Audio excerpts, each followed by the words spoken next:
शुरू करते हैं ब्यूटी स्ट्रेटेजी का पार्ट 3। तो पार्ट 3 की स्टार्टिंग में हम देखते हैं कि जो महाराज होते हैं वो मैडम लिंक के यानी लेडी लिंक के हाथों में दवाई लगा रहे होते हैं। लेडी लिंक तो बस किसकारा पा रही होती है, मतलब चिल्ला नहीं रही होती है। तो महाराज कहते हैं कि देखो अगर तुम्हें दर्द हो रहा है तो तुम जोर जोर से चिल्ला लो, यहाँ हमारे अलावा कोई दूसरा नहीं है। मैडम लिंक कहती है कि नहीं कोई बात नहीं है। तो महाराज कहते हैं कि वैसे तुम्हें मजबूत बनना पड़ेगा क्योंकि ऐसे ही तुम्हें महल में बहुत सारे लोग तंग करते रहेंगे। वो कहती है कि हाँ मुझे पता है, लेकिन आज आपको लेडी कॉन्सर्ट पे मतलब ऐसे उन्हें डराना नहीं चाहिए था, मारने के लिए धमकी नहीं देना चाहिए था। महाराज कहते हैं कि तुम्हें पता नहीं है महल में क्या क्या नहीं हो सकता है। तो यहाँ पे लेडी लिंक कहती है मुझे पता है कि आप उन्हें जान से नहीं मार सकते क्योंकि महारानी का डर है। तो महाराज कहते हैं कि तुम्हें नहीं पता महल में क्या कुछ हो सकता है और कहती है कि तुम अपना ख्याल रखो, मैं उम्मीद करता हूँ कि आगे से तुम्हें कोई चोट ना पहुंचाए। महाराज केयर करने और बातें करने के बाद यहाँ से चले जाते हैं और लेडी लिंक जो होती है वो बैठ के सोच रही होती है। महाराज जाते हैं अपने सैनिक से मिलते और कहते हैं कि महारानी डाउजर तक ये सारी खबर पहुंच जानी चाहिए एज इट इज, मतलब जो कुछ भी हुआ सब कुछ महारानी डाउजर को पता होना चाहिए। सैनिक कहता है कि महाराज आखिर आप करना क्या चाहते हैं, आप जानते हैं ना महारानी डाउजर क्या कुछ नहीं कर सकती। महाराज कहते हैं हाँ मुझे पता है, बस ये खबर महारानी डाउजर तक ये बात पहुंचती है। तो महाराज अपने हिंजेडी से बात कर रही होती है और कह रही होती है कि आखिर इस महाराज को हो क्या गया है, मतलब उस मामूली सी नौकरानी के लिए लेडी लिंक के बचाव करने के लिए वो अपनी शाही महारानी को धोखा दे रहा है, वो शाही महारानी को धोखा देने की कोशिश कर रहा है।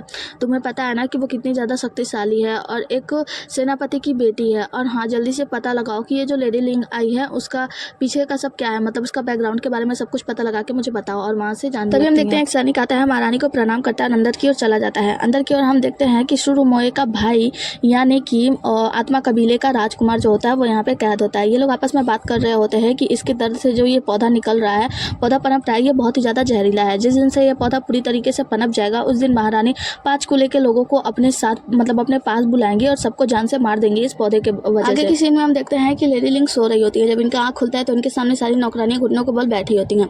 ये उठकर खड़ी होती हैं और महाराज यहाँ पे आते हैं, कहते हैं कि इन सभी ने उस वक्त आपका साथ नहीं दिया जब आप मुश्किल में थी, तो इन लोगों को सजा तो मिलनी ही चाहिए। महारानी कहती है कि महाराज हम इन लोगों को सजा मैं खुद दे दूंगी, मेरी गलती है कि मैं इन लोगों को सिखा नहीं पाई। महाराज कहते हैं कि लेडी लिंक अगर आप इसी तरीके से विनम्र रहेंगी लोगों के साथ तो आप महल में रहने नहीं सीख पाएंगी। आइए मैं आपको सिखाता हूँ कि महल में कैसे रहना चाहिए और कैसे क्रूर बन के उन लोगों को सजा देनी चाहिए जो आपके साथ नहीं है, जो आपके साथ धोखा कर रहे हैं। महारानी कहती है लेडी लिंक कहती हैं कि अगर ऐसी बात है तो मैं इन लोगों को सजा दूंगी अपने आप से। तो महाराज कहते हैं ठीक है लीजिए तलवार, और इनके हाथ में तलवार दे देते हैं। जिसके बाद से लेडी लिंक इन सबको कहती है कि जब उस वक्त मैं मुश्किल में थी तुम सब जाकर छिप गए थे, तुम लोगों ने मेरा साथ नहीं दिया, इस वजह से तुम लोगों को सजा मिलेगी। और वो लोग हाथ आगे निकालने को कहते हैं। सारी नौकरानियां डर के मारे माफ़ी मांग रही होती है कि रानी प्लीज़ मुझे माफ़ कर दीजिए, हमारी कोई भी गलती नहीं है। महाराज कहते हैं जल्दी अपना हाथ आगे करो वरना तुम लोगों का सर धड़ से हलक कर दिया जाएगा। जिसके बाद से सारी नौकरानियां हाथ आगे करती हैं और महारानी यानी लेडी लिंक का हाथ पकड़ के महाराज सभी नौकरानियों के हाथ को काटने लगते हैं। उतना ही काटते हैं जितना कि लेडी लिंक का हाथ कटा हुआ है। सबका हाथ काटने के बाद हम देखते हैं कि एक नौकरानी का हाथ छोड़ दिया जाता है जो कि लेडी लिंक की सहायता के लिए महाराज के पास गई थी। लेडी लिंक कहती हैं क्योंकि तुम लोगों ने मेरा उस वक्त साथ नहीं दिया इसीलिए तुम लोगों के हाथ काट दिए गए। और उस नौकरानी को कहती हैं क्योंकि तुमने मेरे साथ देने के लिए महाराज से जाकर बात की इसीलिए मैं तुम्हें पदोन्नत करती हूँ और मैं सभी नौकरानियों का प्रभारी तुम्हें सौंपती हूँ, मतलब तुम्हें अपने सभी नौकरानियों का प्रभारी बनाती हूँ। कहती हैं कि आज के बाद से जो कोई भी मेरा साथ नहीं देगा या फिर दुश्मनों से मिल जाएगा उसे सजा मिलेगी, और जो मेरे साथ है जो मेरे साथ हमेशा खड़ा रहेगा उसे ऐसे ही कोई ना कोई तोहफा मिलता ही रहेगा और उसका पदोन्नत होता ही रहेगा। महारानी को प्रणाम करते हैं और शुक्रिया यानी धन्यवाद बोलते हैं। आगे की सीन में हम देखते हैं कि उस छोटी बच्ची यानी नौकरानी को एक जो बूढ़ी औरत होती है ना वो उसे बहुत ही ज़्यादा परेशान कर रही होती है। कह रही होती है कि अब तो तुम्हें जान से मार दूंगी क्योंकि पहले ही तुम्हारी महारानी यानी लेडी लिंक का हाथ काट दिया गया है लेडी कॉन्सर्ट के द्वारा, अब तुम्हारे जी का क्या होगा। वो छोटी लड़की चिल्ला रही होती है कि प्लीज़ मुझे लेडी लिंक से मिलने दो, मुझे लेडी लिंक से मिलना है। उस छोटी बच्ची को यानी गुलाम को मारने जा रही होती है, तभी यहाँ पे लेडी लिंक आ जाती है, उसका हाथ पकड़ लेते हैं। कहते हैं कि माफ़ कीजिएगा आपके उस पर मैं खरी नहीं उतरी और देखिए मेरा हाथ भी नहीं कटा, मेरा हाथ सही सलामत है। और नौकरानियों को हुक्म देती हैं कि इस औरत को पकड़ लिया जाए और ले जाकर बाहर इसके दांत पूरे तोड़ दिए जाए ताकि दोबारा ऐसे भयंकर शब्द ये ना बोल सके। नौकरानियाँ उस बूढ़ी औरत को लेकर जा रही होती हैं और यहाँ पे जो लेडी लिंक होती है उस छोटी बच्ची को बचाती है, कहती है कि अब से तुम गुलाम नहीं हो बल्कि मेरी प्रमुख नौकरानी हो, और उसे वहाँ से मतलब सांत्वना देकर लेकर जाने लगती हैं। जब लेडी लिंक उसे लेकर नौकरानी को लेकर जा रही होती है तो हम देखते हैं कि महाराज यहाँ पे ये सब कुछ सीन देख रहे होते हैं। महाराज देखते हैं और कहते हैं कि लेडी लिंक मैं उम्मीद करूँगा कि आगे जब तक मैं तुम्हारे पास नहीं आ जाता हूँ, जब तक तुम मुझे खुद अपने पास ना बुला लो, जब तक तुम्हें सब कुछ याद ना आ जाए तब तक तुम इसी तरीके से महल में जिंदा रहो, मतलब अपना सब कुछ अच्छा कर सको। हम लेडी लिंक को देखते हैं जो कि उस छोटी लड़की के साथ वो मिठाई खिला रही होती है उन्हें बैठाकर और उनसे कह रही होती है कि तुम चिंता मत करो, तुम्हें दासी पद से हटाने के लिए मतलब वहाँ पे गुलाम थी और तुम्हें बहुत ज़्यादा पीटा जा रहा था इसलिए मैंने तुम्हें अपनी प्रमुख दासी बना ली, मैं जल्द ही तुम्हें महल से बाहर भिजवा दूंगी, वहाँ तुम सुरक्षित रहोगी।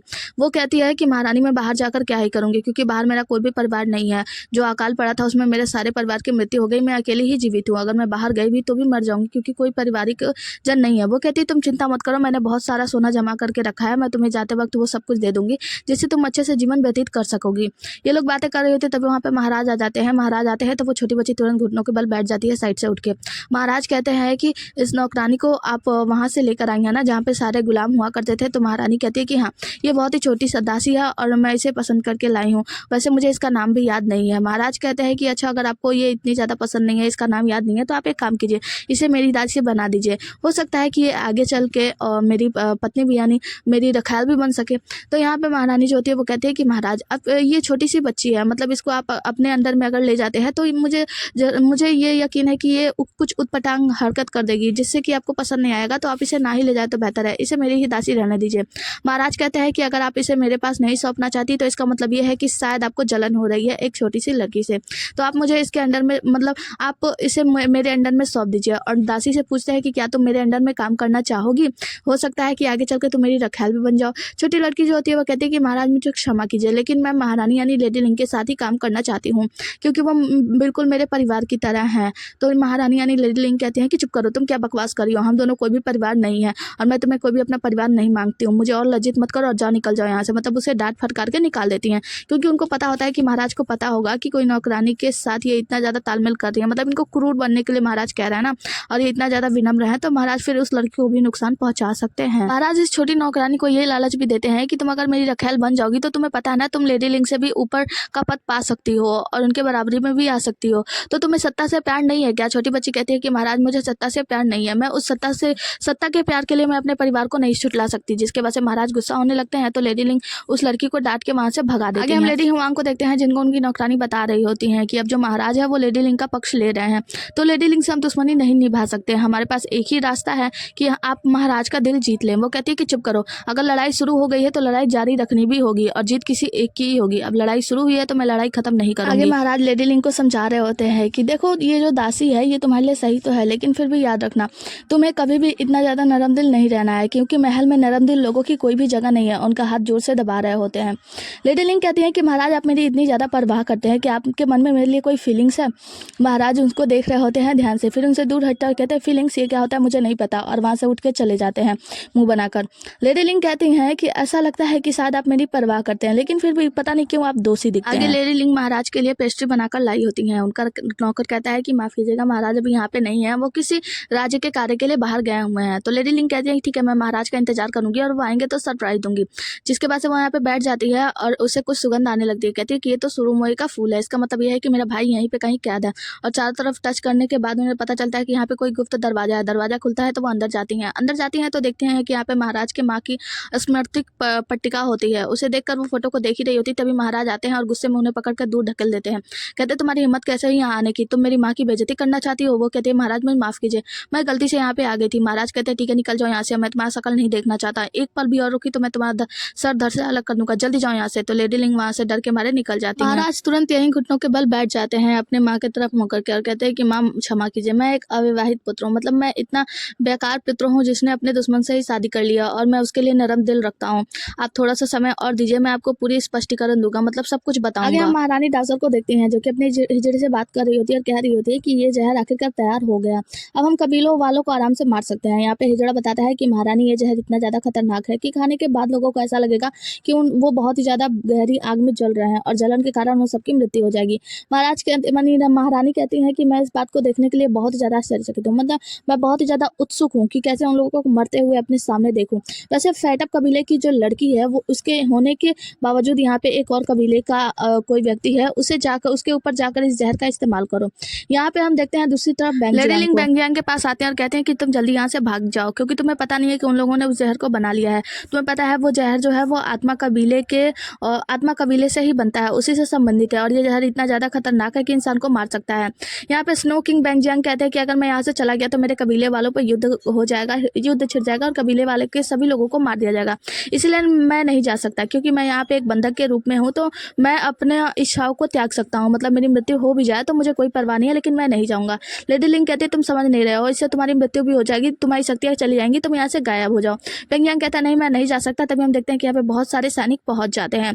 सैनिकों को पहुंचता देख बैंगजियांग जो होता है वो लेडी लिंक को साइड करता है तो सैनिक जो होता है वो कहता है कि अच्छा तो तुम ही हो, मतलब लेडी लिंक को देखते हुए कहता है कि तुम ही हो वो लड़की जो कि जासूस हो ना, तुम सारा खबर पहुंचाती हो लोगों को। बेंग जियांग कहता है इसमें इसकी कोई भी गलती नहीं है। महाराज अपनी किताब को पढ़ रहे होते हैं, तभी इनका शाही जो नौकर होता है वो आकर इन्हें बताता है कि महाराज मैंने अभी भी लेडी लिंक का पीछा किया और वो स्नो किंग के पास, बेंग जियांग के पास है, और वहाँ पे सारे सैनिकों ने चारों तरफ से उन लोगों को घेर लिया है। महाराज चिंतित होते हैं। दूसरी तरफ हम बेंग जियांग को देखते हैं जहाँ पे वो राजकुमारी यानी लेडी लिंक को बचा रहा होता है। सैनिक कहते हैं कि इन दोनों को गिरफ्तार कर लिया जाए, महारानी के पास हम लेकर जाएंगे। यहाँ पे जो बेंग जियांग होता है वो कहता है कि तुम सब दूर हटो और उन सबको जान से मार देता है। मतलब यहाँ पे जितने भी सारे सैनिक होते हैं उन सभी के तरफ अपना हथियार, जादुई हथियार चला देता है, जिससे सभी की मृत्यु हो जाती है। जिसके बाद से बेंग जियांग कहता है सुरुमोए यानी लेडी लिंक से कि मैंने इन सभी को मार दिया है और ये लोग मतलब यहाँ के सभी लोग मुझे अब ऐसे खाली हाथ नहीं जाने देंगे, मतलब मुझे यूं ही जाने नहीं देंगे। तुम एक काम करो, तुम यहाँ से चली जाओ लेडी लिंक, और तुम अपना ख्याल रखना। और हाँ याद रखना, तुम यहाँ पे नरम दिल नहीं हो सकती, तुम्हें क्रूर बनना ही होगा।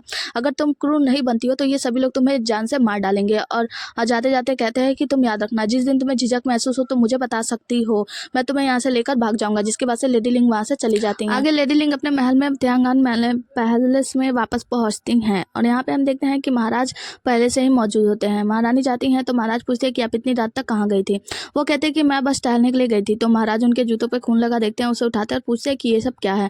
मैंने सुना कि महल में कुछ इंपीरियल गार्ड्स को जान से मार दिया गया। तो वो कहते हैं कि महाराज, तो वो कहते हैं कि मुंह बंद करो, मुझे पता है कि तुम कहाँ गई थी, तुम स्नो किंग के पास गई थी। तुम भूल गई थी ये बात कि तुम मेरी पसंदीदा पत्नी हो, और मेरी पसंदीदा पत्नी होते हुए तुम किसी और के पास जा रही हो। क्या तुम्हें डर नहीं लगता? पहले मुझे लगता था तुम बस एक नरम दिल और समझदार लड़की हो, लेकिन अब मुझे लगता है कि काश तुम समझदार ना होती। मतलब इतनी समझदार तुम क्यों हो, इतनी नरम दिल क्यों बनती हो? और फिर उनके लिप्स को किस करते हैं और लिप्स को काट लेते हैं जोर से। जिसके बाद से जब उनसे दूर हटते हैं तो कहते हैं कि तुम याद रखना, तुम मेरी पसंदीदा पत्नी हो, तुम किसी और के पास नहीं जा सकती। तुम उस बेंग जियांग के पास, स्नो किंग के पास गई थी, और क्या तुम्हें लगा मुझे पता नहीं चलेगा? तो तुम्हें आगे से ध्यान रखना होगा कि तुम्हें ऐसी गलती नहीं करनी है। और तुम याद रखना, किसी और की जान बचाने जाओगी, तुम अपने जान से हाथ धो बैठोगी। तो तुम्हें क्रूर बन के रहना है, तुम्हें किसी के लिए विनम्र नहीं बनना है, तुम्हें अपनी आदतें सुधारनी होगी, वरना शायद तुम महल में जीवित भी नहीं रह सकोगी। मतलब बहुत कुछ समझाते हैं, डांटते हैं और कहते हैं कि तुम बस जाओ, आराम करो, और मैंने जो कुछ भी किया उसके लिए चलो जाओ आराम करो। माफ़ी वाफ़ी नहीं मांगते हैं और वहाँ से चले जाते हैं गुस्सा करके और उसे समझाकर। आगे की सीन में हम देखते हैं कि स्नो किंग को कैद कर लिया जाता है, ये कहकर कि उन्होंने इंपीरियल गार्ड्स को जान से मारा है और उन्हें कैद कर लिया गया है। आगे लेडी लिंक को देखते हैं जो कि बहुत ही ज़्यादा परेशान हो रही होती है, इधर उधर घूम रही होती है, फिर निकलने जाती है। जैसे ये निकलने वाली होती है हम देखते हैं कि सामने से महाराज आ जाते हैं।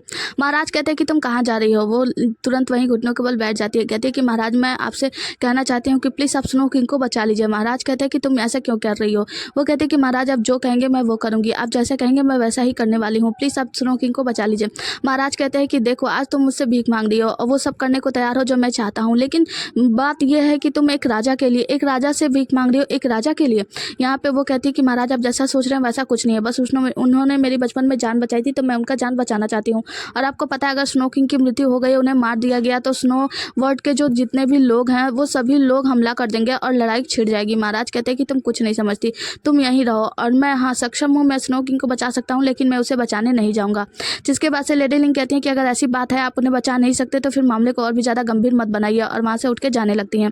गुस्से में जब वो बाहर जा रही होती है तो सारी नौकरानियाँ घुटनों को बैठ जाती है, कहती हैं कि महारानी प्लीज़ इस मामले को और भी ज़्यादा जटिल ना बनाएं, अगर आप जाएंगे स्नो किंग को बचाने के लिए तो आपके साथ साथ हम सभी लोग मरेंगे, कृपया शांत हो जाएं, एक बार और सोचें। यहाँ पे महाराज कहते हैं कि देखो तुम्हारी नौकरानियाँ भी तुमसे ज़्यादा समझदार हैं, तुम कौन होती हो स्नो किंग को बचाने जाने के लिए? तुम्हें समझ नहीं है क्या कि अगर तुम स्नो किंग को बचाने जाती हो तो यहाँ पे वहाँ पे अगर महारानी को ये सारी बातें पता चल गई कि लेडी लिंक और स्नो किंग दोनों लोग मिले थे उस रात और स्नो किंग ने सभी इंपीरियल गार्ड्स को मार डाला, तो इसके बाद से लेडी लिंक को भी जान से मार दिया जाएगा। क्या तुम्हें ऐसा लगता है? और तुम्हारे साथ साथ स्नो किंग को भी मार दिया जाएगा। अभी तो उनके ऊपर सिर्फ परीक्षण की जा रही है, लेकिन अगर तुम जाओगी तो तुम दोनों को जान से मार दिया जाएगा, तुम दोनों हमेशा के लिए खत्म हो जाओगे। लेडी लिंक अपने बात मतलब ये सारी बातों को समझ जाती है, तुरंत वहीं पर बैठ जाती हैं और कहती हैं कि हाँ मैं कौन होती हूँ स्नो किंग को बचाने वाली, अगर मैं उन्हें बचाने जाऊँगी तो उनकी जान ही ले लूँगी, साथ में अपनी जान भी दे बैठूंगी। जिसके बाद से हम देखते हैं कि वहाँ पे बर्फ पड़ रही होती है तो महाराज उनको आड़ करते हैं, मतलब अपने कपड़े से उन्हें ढकते हैं और कहते हैं कि महल में अगर तुम्हें जीना है तो क्रूर होना होगा, तुम्हें नरम दिल बन के नहीं जीना होगा। अगर स्नो किंग को बचाने जाती हो तो साथ में अपने जान से भी हाथ धो बैठती हो। मतलब उन्हें समझाते हैं और कहते हैं कि बताओ तुम्हें क्या चाहिए, क्या तुम उसे बचाकर अपनी भी जान लेना चाहती हो, साथ में उसे भी मरवाना चाहती हो? यहाँ पे वो कहती है कि मैं चाहती हूँ कि आप मेरे पद की उन्नति करें। महाराज कहते हैं कि ऐसी बात है तो उठो, खड़े हो जाओ, क्योंकि तुम्हें पता है ना घुटनों के बल होना यानी कमजोर होना है, है, तो तुम खड़े हो जाओ, मैं तुम्हारे पद की उन्नति जरूर करूंगा। जिसके बाद से उन्हें समझाते हुए कहते हैं कि तुम्हें क्रूर बनना ही होगा, अगर तुम ऐसा नहीं करती हो तो तुम मार दी जाओगी, तुम महल में रहने के लायक भी नहीं बचोगी, तुम्हें यहाँ से हटा दिया जाएगा। इसी में हम देखते हैं कि बैंग जैंग को बांधा गया होता है और यहाँ पे जो महारानी होती है वो कह रही होती है कि मैंने सुना है स्नो किंग कि कल रात आप किसी से मिले थे जो शायद आपकी जासूस हुई और उसको बचाने के लिए आपने सभी इंपीरियल गार्ड्स को मार डाला था। यहाँ पे बैंग जियांग कहता है कि अगर आपके पास मुझे प्रताड़ित करने के लिए कोई बात नहीं है तो आप बातें बना रही हैं, आप चाहे तो मुझे प्रताड़ित कर सकती हैं क्योंकि मैं आपका बंधक हूँ। वैसे भी एक अनुबंध स्थापित हुआ था जिसके वजह से आप मुझे प्रताड़ित कर सकती हैं, लेकिन मेरी यानी स्नो किंग के कबीले के लोगों को आप कोई नुकसान नहीं पहुंचा सकती। तो महारानी कहती है कि ये एक बेकार सा अनुबंध था जो कि महाराज के द्वारा बनाया गया था, दिवंगत महाराज के द्वारा बनाया गया था, अब तो वो है ही नहीं। और उसके बाद से इशारा करती हैं तो इनके जो हिजड़े होते हैं वो ढेर सारे जो जादुई तत्व होता है वो उनके ऊपर गिराने लगते हैं, मतलब जहर गिराने लगते हैं, जिनसे कि उनके शरीर का सारा जो जादुई वो होता है वो एक एक कर निकलने लगता है और वो चीख रहे होते हैं और महारानी खुश हो रही होती है। आगे की सीन में हम महाराज को देखते हैं जिनको उनका नौकर बता रहा होता है कि महाराज जो महारानी है उन्होंने जहर को बना लिया है, उन्होंने बेंग जियांग के ऊपर परीक्षण भी किया है। महाराज कहते हैं तो जल्द ही वो कुलों के सभी लोगों को बुलाएंगे और उन सभी के साथ में युद्ध छेड़ देंगे। तो यहाँ पे ये कहते हैं कि क्यों ना हम बेंग जियांग को बचाएं और उनके कुलों के साथ दोस्ती स्थापित कर लें। तो महाराज कहते हैं कि नहीं, महारानी तो इसी चीज़ की चिंता कर रही है, मतलब इसी चीज़ का राह देख रहे हैं कि कब हम बेंग जियांग को बचाएं और उसके कुलों के साथ दोस्ती कर ले, जिसके बाद से हमारे लोगों में ये बात फैला देंगी कि मैं अन्य कुलों के साथ मिली भगत कर रहा था और मुझे भी सिंहासन से उतार फेंकेंगी। तो यहाँ पे उनका नौकर कहता है तो महाराज तो फिर आप आगे क्या करने वाले हैं, क्या आप लेडी लिंग को अपनी पत्नी बनाएंगे, मतलब अपनी रखैल से अपनी पत्नी बनाने वाले हैं, उनको पदोन्नत करने वाले हैं। महाराज सोच में पड़ जाते हैं। आगे की सीन में हम देखते हैं कि लेडी हुआंग को उनकी नौकरानी बताती है कि लेडी लिंग ने कहा है महाराज से उन्हें उनकी पत्नी बनना है, मतलब वो उनकी अब रखैल नहीं रहना चाहती। तो लेडी हुआंग कहती है कि क्या अब वो इतना आगे बढ़ना चाहती है, तो वो नौकरानी कहती है कि हाँ महारानी, और हमें लगता है कि अब हमें कुछ ना कुछ तो करना होगा, वरना वो पत्नी बन गई तो फिर और भी ज़्यादा गड़बड़ हो जाएगी। तो महारानी कहती है कि ठीक है, मुझे कुछ ना कुछ तो करना होगा, इतने वर्षों से मैं हरम की प्रभारी हूँ। और उस नौकरानी का क्या हुआ, मतलब छोटी नौकरानी के बारे में पूछ रही होती है। तो नौकरानी बताती है कि उस नौकरानी को लेडी लिंग के यहाँ पे शिफ्ट कर दिया गया, मतलब लेडी लिंग के अंडर में काम कर रही है। एक बार उस नौकरानी को पकड़ लिया जाए और उससे सारी खबरें हम लोग उगलवा सकते हैं, मतलब बहुत कुछ वो लेडी लिंग के बारे में जानती है। जिसके बाद से लेडी हुआंग कहती है कि ठीक है तुम जाओ यहाँ से, और कहती है कि तुम मेरे साथ कितने वर्षों से काम कर रही हो। वो कहती है मैं आपके साथ 10 वर्षों से काम कर रही हूँ, लेकिन आप चिंता मत कीजिए, अगर कभी मैं किसी मुसीबत में पड़ गई तो मैं आपको मुसीबत में नहीं आने दूंगी, मैं अपने आप को कुर्बान कर दूंगी आपके लिए। हम लेडी लिंग को देखते हैं जिनके पास वही छोटी नौकरानी बैठ के साफ सफाई कर रही होती है। लेडी लिंग आती है, उनके लिए कुछ मीठा खाने को लेकर आती है, कहती है कि ये मीठी वाली सूप है जो मैंने रसोई से कहा तुम्हारे लिए बनाने को, तो तुम ये खा लो। जो छोटी बच्ची होती है वो बैठ के उस सूप को खाने लगती है और कहती है कि आप कितने ज़्यादा अच्छी हैं। वो कहती है कि बस तुम खा लो, तुम किसी भी चीज़ की चिंता मत करो। वो जब खा रही होती है तो आगे की सीन में हम देखते हैं लेडी हुआंग को, जो कि इस पैलेस में आ जाती हैं, लेडी लिंग के पैलेस में। और यहाँ पे नौकरानियाँ जब लेडी हुआंग को देखती हैं तो सभी लोग सामने आ जाती हैं लेडी लिंग की रक्षा के लिए। लेडी हुआंग कहती हैं कि मैं यहाँ पे उस नौकरानी को पकड़ने के लिए आई हूँ जिसे मैंने सुना है वो पहले एक गुलाम थी लेकिन वो बेकार थी और उसे लेडी लिंग अपने अंडर में काम करने के लिए रख रही हैं। तो यहाँ पे नौकरानियाँ कहती है आप इससे बिल्कुल अलग हो, अंदर नहीं जा सकती, और लेडी हुआंग को रोकने की कोशिश करती हैं। तो यहाँ पे हम दूसरी तरफ लेडी लिंग को देखते हैं जो कि उस नौकरानी को खाना वाना खिला रही होती हैं, और खिलाने के बाद कहती हैं कि लिंग उस नौकरानी से कहती हैं कि देखो मैंने तुम्हारे लिए पूरी व्यवस्था कर दी है, अब तुम बाहर जाकर रहोगी। वो रोने लगती है, कहती है कि लेकिन मैं आपके साथ रहना चाहती हूँ। उसी तरफ हम लेडी हुआंग को देखते हैं जो लेडी लिंग के नौकरों से कहती है कि अच्छा तुम लोग अंदर नहीं जाने दोगी तो ठीक है, तुम लोग भुगतो, और अपने नौकरों को आदेश देती हैं जिनसे उनके जितने भी नौकर होते हैं वो जाके लेडी लिंग के नौकरानियों की पिटाई करने लगती हैं। और ये सब अपना बचाव करने की कोशिश तो कर रही होती है लेकिन बचाव नहीं कर पाती और ये सभी लोग पिटने लगती हैं। दूसरी तरफ हम देखते हैं कि जो लेडी लिंग होती है उस नौकरानी को समझा रही होती है कि देखो मैं तुम्हें महल से बाहर भेज दूंगी, अब मैं बहुत ही ज़्यादा मतलब अजीब तरीके से ज़िंदगी जीने वाली हूँ, इसमें बहुत ही ज़्यादा खतरा है, मैं तुम्हें किसी खतरे में नहीं डाल सकती, मैंने सारी व्यवस्था कर दी है। हम देखते हैं कि वो छोटी लड़की जो नौकरानी होती है वो बेहोश हो जाती है और लेडी लिंग जो होती है अपना कंगन उतार कर उसके हाथों में पहना देती हैं। दूसरी तरफ हम लेडी हुआंग को देखते हैं जो कि महल के तरफ बढ़ रही होती हैं। यहाँ लेडी लिंग उस छोटी नौकरानी को संभाल रही होती हैं और रोते हुए उसे विदाई दे रही होती है कि अब तुम जाओ और खुश रहना। आगे की सीन में हम देखते हैं कि लेडी हुआंग जो होती है वो लेडी लिंग के महल में मतलब उनके कमरे में पहुंच जाती है और कहती है कि वो नौकरानी कहाँ है, मुझे उसे सौंप दो। लेडी लिंग कहती है कि माफ करना दुर्भाग्य बस आप देर हो गई, और वो नौकरानी यहाँ से जा चुकी है। दूसरे सीन में हम देखते हैं उस नौकरानी को एक गाड़ी में लेकर जाया जा रहा होता है, तभी इसे होश आता है। नौकरानी को होश आता है, वो चारों तरफ देखती है कि उसे महल से बाहर ले जाया जा रहा है। दूसरे सीन में हम देखते हैं कि लेडी लिंग को जो लेडी हुआंग होती है वो धमका रही होती है कि मुझे उस नौकरानी को सौंप दो। और क्या तुम्हें पता नहीं है कि अगर कोई नौकरानी 30 वर्ष से पहले इस महल को छोड़ती है और या कोई उसे यहाँ से बाहर भेजता है तो वो दोषी पाया जाएगा। महारानी उसके यानी लेडी हुआंग के पास जाती है और कहती है कि आपको पता है महाराज ने खुद उसे वहाँ से छोड़ने के लिए कहा है, और महाराज से बड़ी तो आप भी नहीं है, आप भी तो महाराज की सिर्फ पत्नी है ना, तो अभी यहाँ से छोड़िए, मुझे महाराज से मिलने के लिए जाना है और वहाँ से जाने लगती हैं। लेडी हुआंग उनके करीब आती है और कहती है कि देखो तुम महाराज की कोई पहली तलवार नहीं हो, ऐसी बहुत सी तलवारें उपजी और मैंने उन सबको तोड़ दिया, काट के फेंक दिया। यहाँ पे लेडी लिंग कहती हैं कि मुझे पता है, क्योंकि आपको पता नहीं है वो जो सारी तलवारें थी वो बहुत ही ज़्यादा कमज़ोर थी और किसी ने मुझे सिखाया है कि अब मुझे कमज़ोर बन के नहीं रहना बल्कि क्रूर बन के रहना है। तो लेडी हुआंग कहती है कि हाँ, जिसने भी तुम्हें सीख दिया है बहुत सही दिया है, देखते हैं आगे क्या होता है। आगे हम लेडी लिंग से देखते हैं जो कि महाराज से मिलती हैं और महाराज कहते हैं कि तुमने झूठ बोला है, तुम्हें पता है ना, तुमने लेडी हुआंग से झूठ बोला कि तुम मुझसे मिलने जा रही हो और मैंने ही तुम्हें मिलने के लिए कहा था। यहाँ पे वो कहती है कि हाँ मुझे पता है मैंने झूठ बोला, आप जैसा चाहें वैसा मुझे सजा दे सकते हैं। महाराज कहते हैं मैं तुम्हें क्या सजा दे सकता हूँ। वो कहते हैं कि आप मुझे अपनी पत्नी बना लीजिए, इससे बड़ी सजा मेरे लिए कोई भी नहीं होगी, क्योंकि आपकी पत्नी हुआन मुझे मारने की कोशिश लगातार करती रहेगी और जब मैं आपकी पत्नी होंगी तो वो मुझे मारने की कोशिश करेगी और इससे आपको ही फायदा होगा, क्योंकि एक पत्नी को दूसरी पत्नी नहीं मार सकती, क्योंकि हम दोनों एक ही उस पे हो जाएंगे, मतलब एक ही लेवल के हो जाएंगे, तो अपने लेवल वाले बराबरी वालों को नहीं मार सकती। अगर वो मुझे मारेगी तो आप भी उसके खिलाफ कार्रवाई कर सकते हैं। तो यहाँ पे महाराज कहते हैं हाँ तुम चापलूसी तो कर लेती हो, मतलब तुम चालाक हो, अच्छा सोचती हो, चलो ठीक है अब तुम जा सकती हो यहाँ से। यहाँ पे वो कहते हैं कि महाराज आप एक बार प्लीज सोच लीजिए, आप मुझे अपनी पत्नी बना लीजिए। महाराज कहते हैं कि ठीक है, अगर तुम ऐसा चाहती हो तो तुम जाओ यहाँ से, मैं पत्र लिख दूंगा। लेडी लिंग महाराज का आभार प्रकट करते हुए उन्हें प्रणाम करती है, कहती है कि धन्यवाद महाराज, आपका बहुत बहुत धन्यवाद। आगे की सीन में हम देखते हैं लेडी नौकरानी उनसे कहती है कि लेडी हुआंग आपका सामान तैयार है। वो अपने लड़ाई के पोशाक में तैयार होती है, कहती है कि ठीक है आप देखो क्या करती हो, कुछ कबूतरों से चिट्ठी लिखवा कर भेजो मेरे कबीले वालों यानी हुआंग कबीले के लोगों को, और उसके बाद से वहां से निकलने लगती है। यहाँ पे नौकरानी कहती है कि जी महारानी जैसी आपकी आज्ञा। लेडी हुआंग वहां से चली जाती हैं। आगे की सीन में हम देखते हैं लेडी लिंग को, जो कि लेडी कॉन्सर्ट बनने वाली होती है। महारानी कॉन्सर्ट बनने के लिए इनके लिए पोशाक चुने गए होते हैं और नौकरानियां पीछे बता रही होती हैं। यहाँ पे आती है लेडी लिंग की नौकरानी और उनसे कहती हैं कि ये आपके लिए तोहफा है, लेडी हुआंग ने भेजा है, जबकि आप कॉन्सर्ट बनेंगी तब के लिए। यहाँ पे लेडी लिंग जो होती हैं वो जब वो डब्बा खोलती हैं तो उसमें होते है एक कंगन, जो कि उस छोटी नौकरानी को इन्होंने दिया था। यहाँ पे वो बहुत ज्यादा चौंक जाती हैं। तो जो नौकरानी होती है वो बताती है कि लेडी हुआंग ने आपको ये तोहफा भेजा। उन्होंने कहा है कि अगर आप इस नौकरानी की मौत नहीं चाहती, अगर आप नहीं चाहती कि इसकी मौत ना हो, तो आपको ये गद्दी छोड़नी पड़ेगी, मतलब आपको लेडी कॉन्सर्ट नहीं बनना है। हम देखते हैं कि लेडी लिंग जो होती है वो बहुत ही ज्यादा चिंतित हो जाती है। इसी के साथ ये पार्ट यहीं पे खत्म हो जाता है। मिलते हैं अगले पार्ट में, तब तक के लिए बने रहिए। Tata bye bye, take care.